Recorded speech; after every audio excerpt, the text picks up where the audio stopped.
I wanted to just give you a little introduction before we start. So first of all the books that you're going to watch today, they are not the only books, okay? So there are many, many books you can buy. There are a lot of books. And I would say that these books are, as I would say, fundamental for any visual effects artist, lighting artist, or compositor, okay? So this is going to be good for all three of you. Basically, anyone that is thinking of doing visual effects should actually read these books or watch these books or at least see some of these books. You don't have to buy all these books in a go, okay? So some of these books are really expensive. So I want to make sure you all understand that you should buy them slowly as you progress through your career.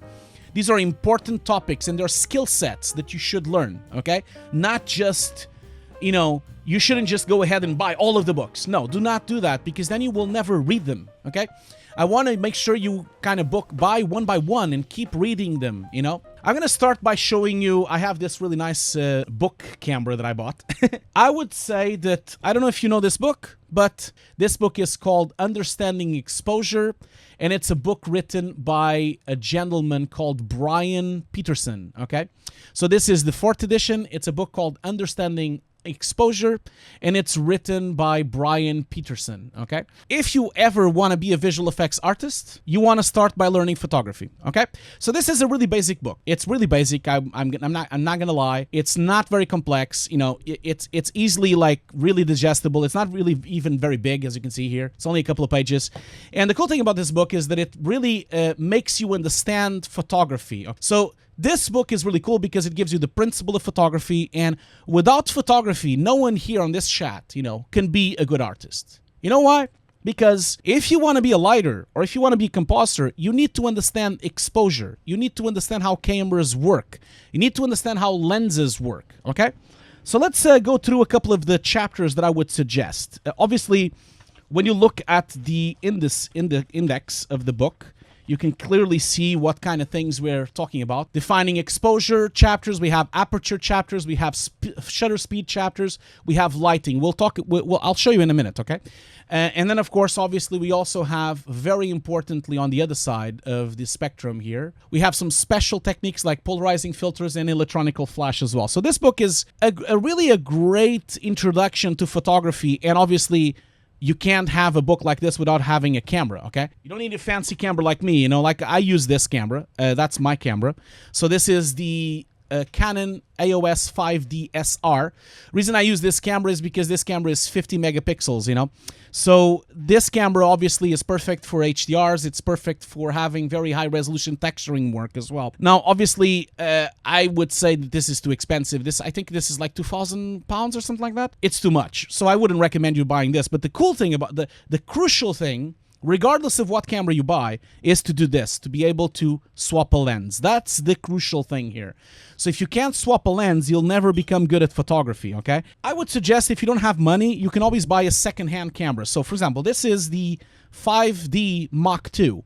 This camera, which is, I think, like 10 years old, it's an amazing camera, okay? Basically, when you look at this, like, the cool thing about cameras like this is that this used in the market, you can find this camera for like $500 or maybe even less than $500. So the Mark II is really old, it's only 12 megapixels, but it is a professional full-frame camera, so you have a full-frame sensor, really a good value, okay? As I said, let's open this up, and I'm going to go through a couple of the chapters that I would suggest you to start with. First crucial thing for a visual effects artist really is to understand how aperture works. And the reason why this is important is because obviously aperture has to do all about lighting and the focus and depth of field. And if you don't really understand depth of field and if you don't understand f-stops, you will never know how to light a shot correctly or how to comp two layers correctly. There is a reason why on the slider of the viewer of Nuke, you can see an f-stop and you can also see an actual gamma slider as well. Especially the f-stop, which is what it's considered the aperture.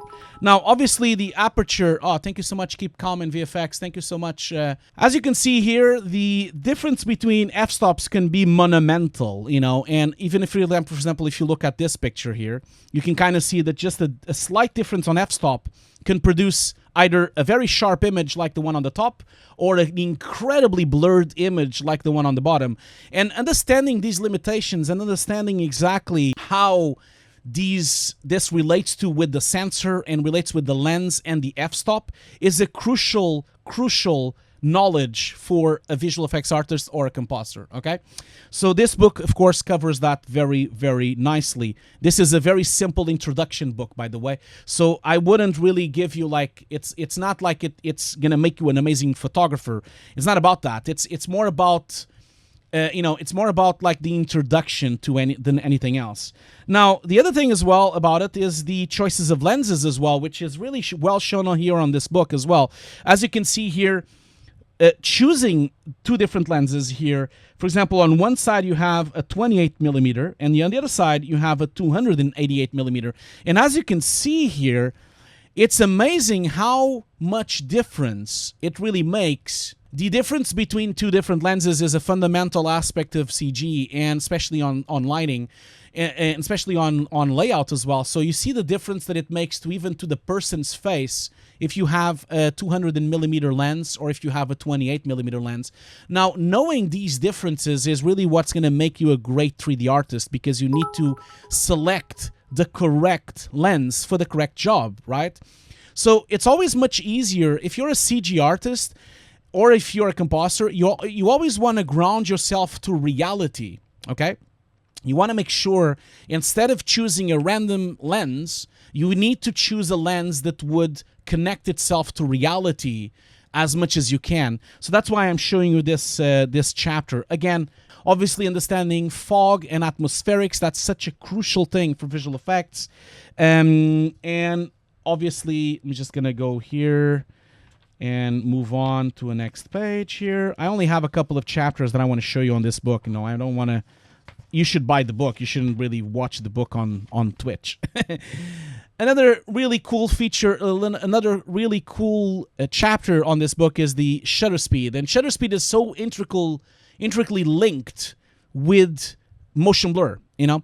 And so motion blur is something that really makes a huge difference on an image. Of course, obviously, there's always the debate if you should do motion blur in CG or if you should do motion blur in comp. But so obviously, shutter speed is crucial for you to match different motion blurs on speeds, and especially understanding how shutter speed works and how does it actually behave. Now, I'm going to just show you the last chapter on this book that I would just recommend, which is a chapter about lighting. Now, this is a very, very simple introduction to lighting, okay?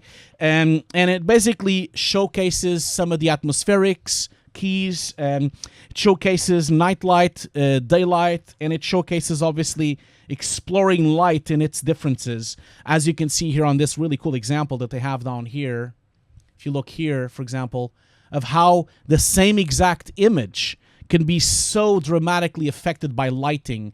And this is so crucial for you as a CG artist and as a composer, for you to actually know these concepts very well.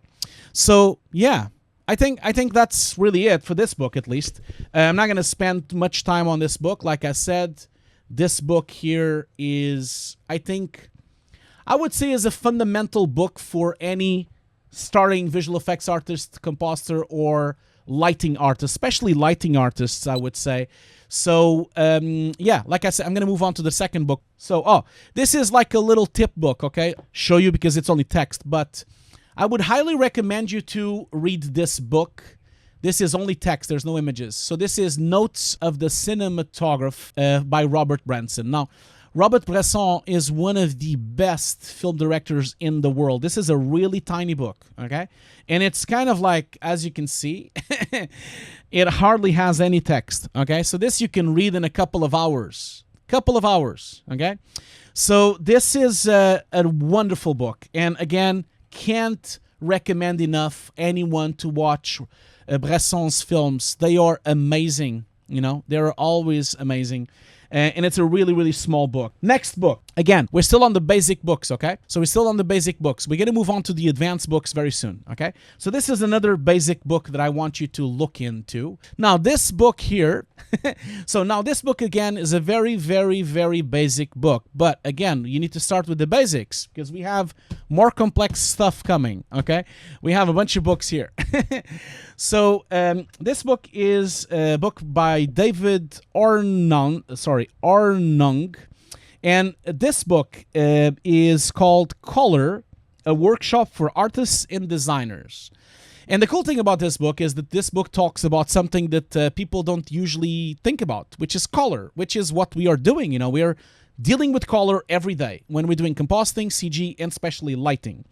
I'm not going to spend too much time on this book because obviously I would prefer for you to buy it. But I'm just going to show you, these are the chapters we have on this book. We have part 1, seeing color, part 2, first principles, part 3, materials and techniques, part 4, beginning color studies, part 5, color interaction, part 6, applying color principles, part 7, color harmony, and then part 8, color research, and then part 9, color experience and interpretation, and part 10, color studies in the computer. Now, this is a really basic book. I have another really advanced book coming a bit later, so don't worry about that. Okay, so I'm only going to show you 2 chapters on this book. And the reason I'm showing only 2 chapters is because, again, I want you to buy the book. I don't want you to really... You can buy it on Kindle as well, so I would prefer, obviously... but let's start with the first chapter here, which for me is the most important thing, which is seeing color. And it's really important for you to actually understand what color is and what does it mean in terms of the spectrums of color. Now, obviously, this book is very basic, like I said, but it does talk about the primary colors and secondary colors in terms of the primary triad as well. It also talks about all the different types of secondary colors that exist. It just gives you like a really, really simple introduction to color. And it also, of course, gives you introduction to the influence of light with color, just like you can see on basic balance of a camera as well. It has a couple of examples from Monet as well, especially because he was one of the most influential artists with color in the world, you know, as well. And obviously, you know, then I'm just going to move on to the next topic here. This is very important for a visual effects artist for me. And this is one of the reasons why, if you looked at my screen, well, I'll show you that in a minute, but this is a really crucial thing for me. Like, which is black and white in integration with color. So you see here, if you look at this photography, like this image from David Hockney, this really showcases how color and viewing an image in black and white really influences your decisions in terms of darks and blacks and whites, and especially in balancing an image. And this is the reason why, I don't know if you noticed ever on my office, you know, do you see here on the bottom of my office? I'm going to be talking about this on my BenQ stream next week, but you see here that I have, of course, my main monitor here for work, and then I have my viewing 10-bit completely calibrated monitor to watch the video output of Nuke or DaVinci or Final Cut or whatever. Then I have just like my computer screen for other stuff. And then down here you can see we have my vector scopes and my scopes. And then you see here we have a black and white image here. So that's the black and white preview of the image. So I always have like a small one, which is similar to an iPhone, and then one which is pure black and white, because watching an image in black and white is a great way for you to understand depth and understand like the fundamentals of color and luminance, okay? So as I was saying, black and white, this is the tip of the day really for me. Always watch your stuff in black and white. It really gives you a way of understanding the luminosity of your image, okay? And that's it, really. I'm not going to really go through a lot of other things. You know, obviously the book covers pretty much everything. You know, like you can go deeper into the book. It has a lot of examples from art, a lot of examples how to actually balance images. It also has a lot of examples of materials. You know, I'm not going to...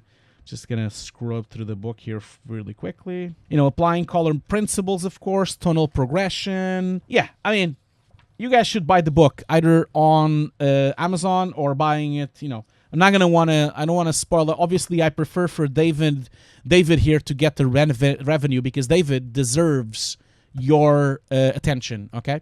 Another question here. So Real Pixel Phil asks, we had to use light meters in film school back in the analog days. Are light meters still used today? Yes, they are. Actually, good that you asked that. I still use light meters, yes. Here's my light meter. I actually have it here on the side. So this is my light meter. So I have Just gonna like give you a bit more exposure and zoom in maybe a little bit so we can see it. So this is my light meter. So this is a Sikon. I don't have batteries on it, by the way, because I usually take batteries out. But this is a Sikonic Light Master Pro. So I still use this on set, yes, and I would recommend you to still have a photometer because it's not easy for you to actually do it by eye. I don't think it's even possible to do it by eye, and especially with iPhone apps, they're not very good anyway, so I don't think they would be worth your while for that in that sense. So look at my fat fingers. My Portuguese fat fingers. Look at that. Okay, so 148 people watching fat fingers on the net. Next book up, this book here. So this book is an advanced book, and I have a lot of things to talk about this book. So this is Cinematography Theory and Practice for Cinematographers and Directors. I would also say that it should be cinematographers, directors, and visual effects artists, because visual effects artists need to know cinematography. Why do they need to know cinematography? Because if they want to have a dialogue on set with cinematographers, or if they want to get the best out of their footage on set, or if they wanted to understand lighting, they need to start thinking as a cinematographer. Cinematographers is the person that usually films the film. He's not usually the cameraman, sometimes it is, but the cinematographer is the person that chooses the lenses, chooses the lighting, and debates with the director how to shoot a certain shot. Obviously, the cool thing about this is that if you are really serious about CG lighting, you should light your shots like if you were a cinematographer. That's how it works. You shouldn't really light your shots randomly. You should light your shots like a cinematographer. Anyway, let's move on. This book, of course, has a lot of chapters. This, by the way, it's Cinematography Theory and Practice for Cinematographers and Directors, 3rd edition, by Blaine Brown. So this is a book, a Focal Press book by Blaine Brown. I do not know Blaine Brown, though, but I might try to reach out on him with him maybe one day. Let's start with the exactly, yeah. Like Ciro has a point here. Always think like a photographer when you light a scene. Yes, exactly. When you choose the lenses with everything. I'm gonna go into the index here just to talk to you about a bit of the index. So this book is very, very deep, okay? So there's a lot of things to think about on this book. So we have writing with motion. That's the first chapter that they have. You also have a chapter dedicated just to visual languages. We also have a chapter just dedicated to lenses. We also have a chapter for visual storytelling, coverage and continuity, and of course color, and a lot of other things. We have cameras and sensors, exposure, and this is a huge book. And I would not, you see, we have also a chapter dedicated to linear log and log, image control grading, the tools of lighting, you know, like what types of lights they use. And of course, basic lighting, camera movement, opticals and focus, set operations, technical issues, which is really important because there's a lot of problems, like, for example, how to shoot with high speed. Yes, it is helpful for 3D artists, of course. Of course it is, Graz3. Any 3D artist that wants to do lighting, obviously, if you are a modeler, you don't need to, of course, but if you are lighting a scene, you need to know photography. And not only photography, but you need to know cinematography, because cinematography is the way that you're going to understand how cameras and lights and lenses work. If you're trying to integrate a CG scene on a piece of plate, then you need to know how this plate was filmed. If you don't know how the film was filmed, how can you match with the CG? And even if you're doing a full CG project, you still need to match it to reality. You need to have some kind of principles of lighting and cinematography for you to do the correct thing. This chapter, I really thought it was wonderful because this chapter is about visual language, okay? So what do I mean with visual language? It's basically for you to try to understand how to actually make an image. And this means that you have to look at unity on an image, balance, visual tension, you know, the rhythm of an image, the proportions in an image, the contrast and the texture of an image, so that you can actually deal with your CG lighting as if it was real. Now, On most of these examples, you have multiple examples that have examples from Citizen Kane. You have examples with contrast, examples with overlapping, examples with tree staging as well, and especially wide lenses like this shot here from Paths of Glory from Stanley Kubrick. The language of cinema is completely integrally linked with photography. Let's see here. There's so much on this book that I need to kind of... Yeah, look at this. Just look at this beautiful thing. So this is one of the most beautiful frames that I've seen from Steven Spielberg. So this is Steven Spielberg's Minority Report, and they are actually talking on this scene, and you can see, you know, Tom Cruise talking to the front, and then the other character, I can't remember her name, talking to the back. And this is just a masterpiece in composition and a masterpiece in lighting. If you don't study the masters on cinematography and the masters in framing, how can you become a good CG artist? How can you become a good lighting artist? It's impossible, okay? Let's look at this frame here as well. This is from Psycho. Just look at the balance of this image, like the wonderful cutting here with the window just on the little corner, just balancing the look of this shot. And obviously this is like a masterclass. This is like, I don't know what lens it was used, that it doesn't actually say, but look at the use of negative space, and look at how he's so much merged into the background. This is potentially like an 80 millimeter or maybe even a 60 millimeter. It's really important for you to understand how the DOPs work in film to create tension with camera angles. Look at this one here, for example. This is, of course, from Western Spaghetti. I don't know which one this is exactly, but there is...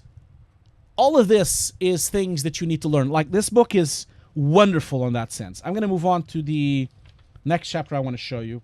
Then not only the actual angles and cinematography, but this book also exposes a really cool thing, which is the color palette of films and how the spectrum of lighting, color, and palettes to actually build a type of emotion, a sense of dread, or a sense of mistake or terror or of romance. You know, all these are colors that interfere with your mind, and they allow you to be transported to these worlds. As a CG artist, you need to study these films. You need to study this way of working so that you can incorporate this into your films. Even if you're doing full CG films, it will still really help you. Now, also, one thing that I've understood in an early age when I was a director, especially because I'm a director now, is that making actually a spreadsheet with all the angles of a film really help you to notice the tension on a film, you know? And this is a great way for you to actually give the audience... Imagine if you're doing a trailer or a game cinematic or anything like that. It's a great way for you to give the audience a sense of progression on the film. And that's why I'm showing you this now. I'm just gonna like zoom out a little bit. So as you can see here, for example, this is a music video from Mike Sutton, and you can see how the music video starts cold and very, very basically depressing with a lot of cold colors, and then it progressively gets warmer and warmer and warmer with fire and orangey looks and a feel of heat coming into the film, and then at the end it ends again with blues and blacks. You know, this exactly motion in image really conveys a spirit to the film. This is, I'm gonna actually talk to the chat here because I know a lot of students are on the chat, and you can talk with any senior in your life and you will hear the same answers. I really need you to understand, like CG artists that are studying CG right now, you know, and it doesn't matter if you're studying Houdini, if you're studying Maya, if you're studying Nuke, or if you're studying Photoshop, it doesn't matter. If you don't have the core skills, you'll never really get really far. It's very important for you to understand that learning the software is not enough. Like, actually, I would say that learning the software is actually not important, because the software is just clicking around on clicking, and you can become really good at softwares, but it doesn't matter if you're really good at softwares if you don't know how to make an image, you know?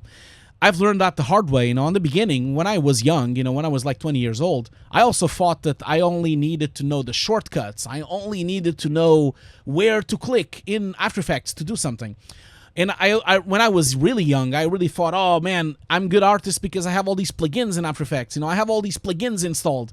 And it's really further from the truth. You know, it's not about the plugins. It's not about the software. It's not about the clicking around. It's not about the shortcuts. It's about knowing basic stuff like color, composition, photography, you know, balancing. That's the core skill, which will drive you through any software, regardless if you're using Final Cut, if you're using Photoshop or Nuke or Maya, any of these things, or the most important parts of you building yourself as an artist, you know. So another chapter that's really important, especially for CG artists and especially for tracking artists, you know, in the audience, is talking about cameras and sensors. And this is a really nice chapter for this book. This book really goes into detail about the difference between sensors on the Ari camera, on the Alexa camera, and especially how does it work really in relationship with resolution, because it's such a integral connection between resolution, sensor, and depth of field. As you probably know, the bigger the sensor is, the more the less depth of field you have on your scene. So that's how it kind of works. So again, this book, and by the way, this is really crucial. It has a couple of pages only dedicated for the difference between 444, 422, 411, and 420. This is really crucial. Subsampling is a really crucial thing for visual effects because a lot of people save the files on the wrong subsampling. And subsampling is nothing more, as you see here on the book's example, it's nothing more than actually compressing the values of pixels. So if you have 444, that means all colors were not compressed.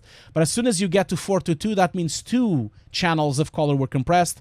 401, 2 channels were compressed by 3 times, and 420, one of the channels was actually dropped.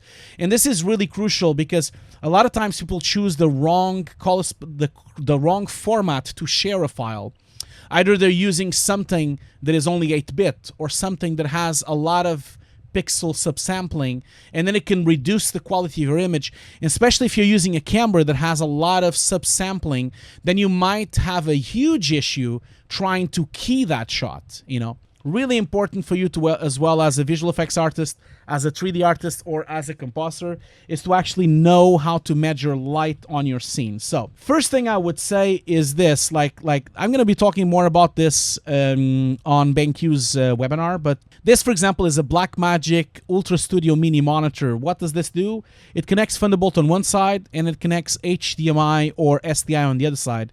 And this allows you to have a pure video signal out of Premiere, After Effects, DaVinci, Nuke, you know, Photoshop. It can be used for anything. This is the cheapest thing you can buy from Blackmagic. I think it's like $100. This was the one. This is the one. I'm not using this one anymore. That's why I'm showing you here. And this is a great way to have a video preview of your signal in video. Now, why is that important? It is important for this. And we're going to talk more about this on the BenQ stream next week. But it's very important for you to understand how light, luminance, and color behaves, and especially when you look at scopes. As you can see here, we have a waveform, an RGB overlay, and an RGB parade as well, so that you can actually, we're not going to go through how to actually read these, of course, right now, but I want you to look into this and read it on this book, and also how to read an actual traditional color bar, because the color bars are probably the most important thing for you to calibrate your monitor. So if you're calibrating your monitor for visual effects or for commercials or for film, you need to make sure that you're, when you put a color bar on the screen, you need to make sure that we have pure black on the corner here, for example. Blacks of level of pure white, pure magenta. This is the way that it works. I'm going to show you the graphic here. So basically when you look at this, once you calibrate your screen, you can then know for sure that that's 40% gray, that that's 75% white, that that's 75% cyan. All these are the correct values, and especially you have -2% and +2% so that you can actually see the plunge. This is what we call the plunge, okay? Why is this important? It's important because if you don't know what you're watching, you're not delivering the correct thing, right? Of actually how to calibrate your computer screen using spiders or eye displays as well. It can be used like that, and so that you can actually have a proper display calibrated. It goes into detail a lot, as you can see here.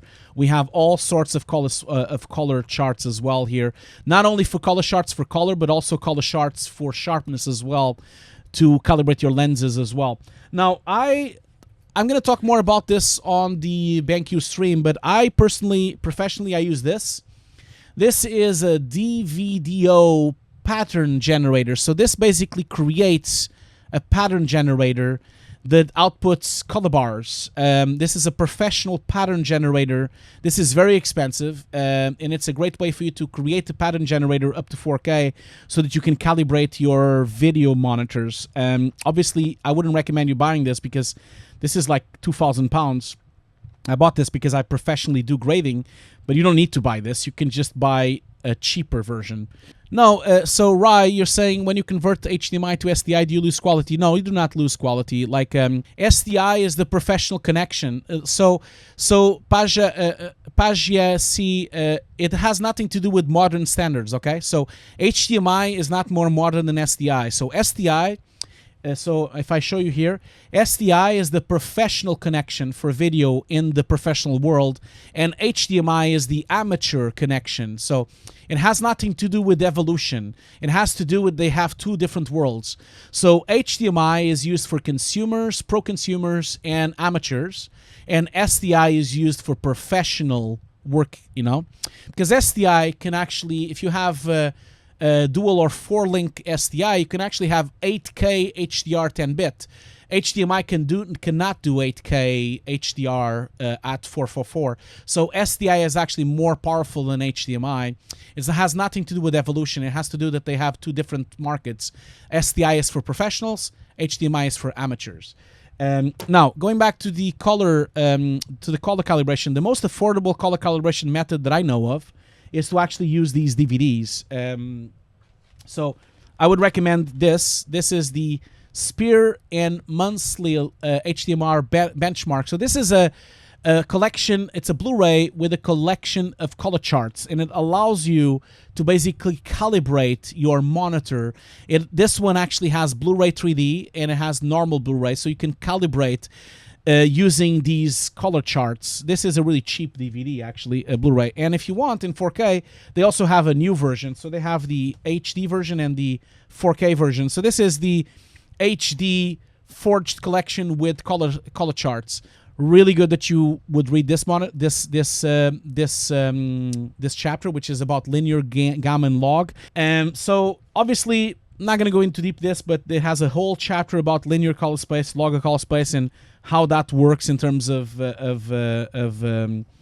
and of course opticals and focuses, which is one of the most interesting part of this book, which talks about the different lenses, how do they operate, how can you actually do images with different focal points.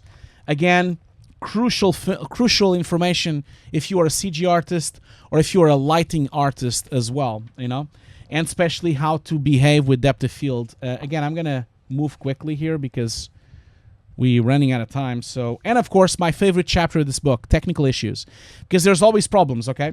And problems have solutions. So you can have problems with, for example, troubleshooting green screen and blue screen. You can have troubleshooting problems with the shutter speed, problems with lights flickering, problems with shadows. You know, it has all sorts of solutions as well on the book here. This is a wonderful book, and I would really advise you. So this book is called Cinematography, Theory and Practice for Cinematographers and Directors. And like I said, I think it should be for cinematographers, directors, and visual effects artists. I think they've missed the mark here. They could have earned more money as well. Okay, so let's move on from the next book. And I am obviously going to do a couple of questions first.